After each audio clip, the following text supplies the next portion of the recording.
Hello everyone, welcome to our channel, TJ Comments and Responses. I hope you are all doing well. This week, we are going to prepare for the comments section. Let's look for hidden pearls. We are in the week of May 13th to 19th, during which we will analyze Psalms 38 and 39. Let's get started.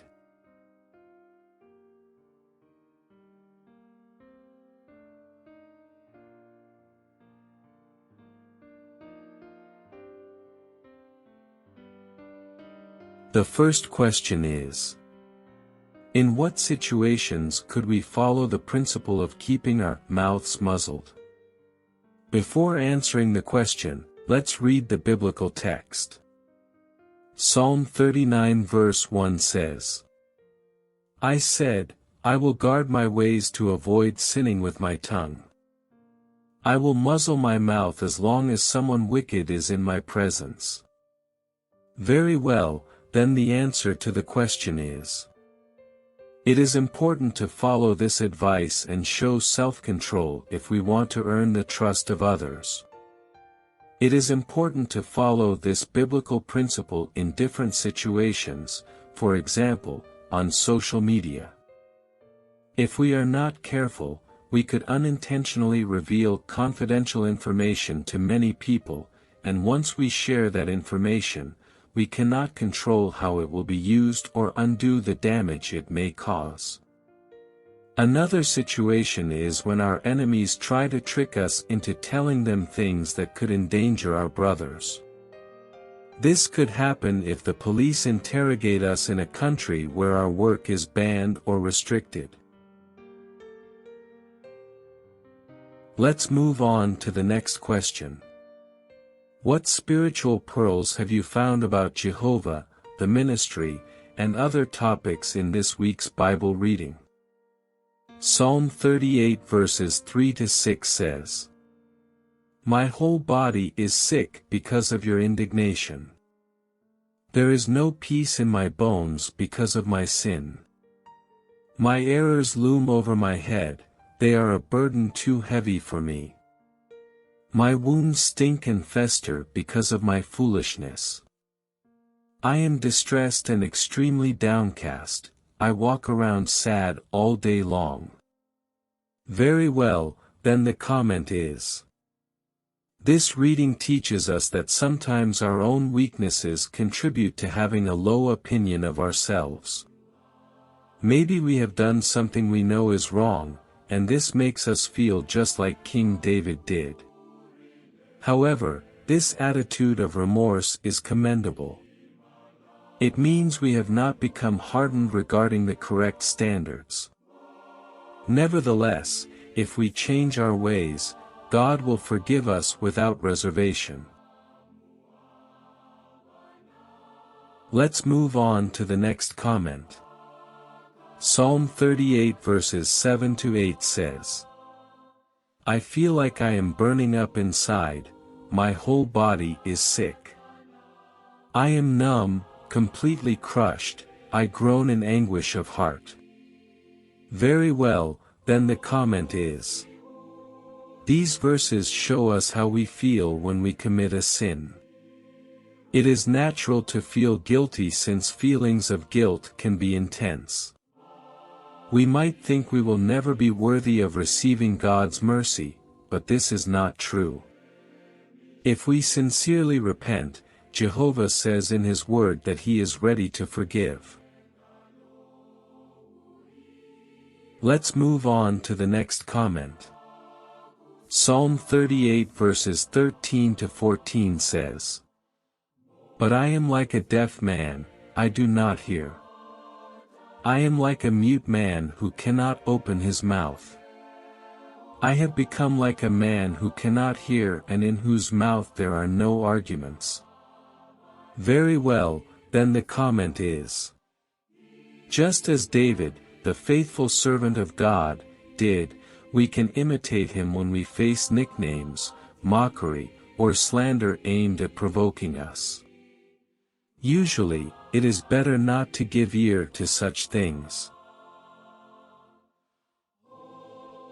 Let's move on to the next comment. Psalm 38 verse 15 says, "For I hope in you, O Jehovah, and you will answer me, O Jehovah my God." Very well, then the comment is. In the text, we can see how David trusted when he realized he could not personally resolve the matter to full satisfaction, but he had confidence that his God, Jehovah, could do it. We can imitate David's example, as the person who does not try to fix things on their own but patiently waits for God avoids the frustrations and irritations resulting from fighting unsuccessfully against moral wrongs. Let's move on to the next comment. Psalm 38 verse 18 says, "I confess my error, I am troubled by my sin." Very well, then the comment is. This text shows us that if we commit a sin, we should sincerely repent, as Jehovah is aware of what we have done and are doing. Acknowledging our errors requires courage, but we can be sure that Jehovah can forgive us because He is a merciful God. Let's move on to the next comment. Psalm 38 verse 20 says, "They repay me evil for good, they oppose me because I pursue what is good." Very well, then the comment is. This text makes us see that as true Christians today, people will repay us with evil, even when we try to do good. This is because we are living in the last days, and they do not agree with our beliefs and will try by all means to oppose us. Let's move on to the next comment. Psalm 38 verses 21 to 22 says, "Do not abandon me, O Jehovah. O my God, do not stay far from me. Hurry to help me, O Jehovah, my salvation." Very well, then the comment is. This text teaches us that it is very important to communicate daily with our God Jehovah. We can ask Him not to abandon us. If we are going through a difficult situation, we can ask for His help and protection, and thus have full confidence that He will give us His help, protection, and guidance because He loves us and wants the best for us. Let's move on to the next comment. Psalm 39, 6 says, "Surely every man goes around like a mere shadow. They rush about in vain, heaping up wealth without knowing who will enjoy it." Very well, then the comment is. This verse teaches us that life is fleeting, like a shadow, so we should not place our trust in material things as they do not bring any real benefit. Let's move on to the next comment. Psalm 39, 10 says, "Remove your plague from me. I am overcome by the blows of your hand." Very well, then the comment is. This text teaches us that when we are sad, depressed, or tired, we can ask God to give us strength. It is important to ask Jehovah for endurance because we can all feel overwhelmed by problems, but we can trust that if we ask Jehovah for help, He can relieve our burdens. Let's move on to the next comment. Psalm 39, 12 says, "Hear my prayer, O Jehovah, listen to my cry for help. Do not be deaf to my tears. For I am a foreign resident to you, a traveler passing through, like all my forefathers."